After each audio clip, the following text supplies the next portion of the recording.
सिलाई करने वाली लड़कियों के 5 ऐसे फैक्ट जो जानकर आप भी हैरान हो जाएंगे। तो फैक्ट नंबर 1, अगर हमें किसी कस्टमर ने कह दिया कि आप ये जो कपड़ा है ना जब चाहे तब सिल देना, तो हम उस कपड़े के बारे में सोचते भी नहीं हैं।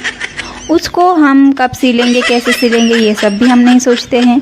जब तक वो कस्टमर खुद आके नहीं बोलेगा कि मेरा कपड़ा हुआ कि नहीं हुआ, तब तक हम वो कपड़ा नहीं सिलते। तो फैक्ट नंबर 2 वो है कि अगर कोई ग्राहक आके कहता है कि मुझे ये कपड़ा जो है ना कल चाहिए, इमरजेंसी है, तो हम मर जाएंगे, मिट जाएंगे, लेकिन वो इमरजेंसी का उनका जो ब्लाउज़ है ना वो बना के रातों रात रेडी कर देंगे।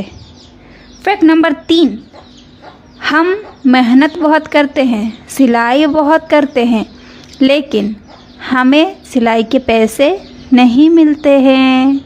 हम उधारी ही सिलते हैं और हमारे गांव के लोगों को हमें पैसा देने में बहुत ज़्यादा दिक्कत आती है।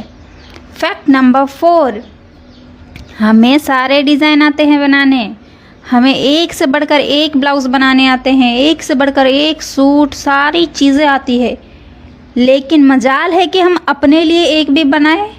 हम बस कस्टमर के लिए बनाते हैं, हम अपने लिए कभी नहीं बनाते हैं।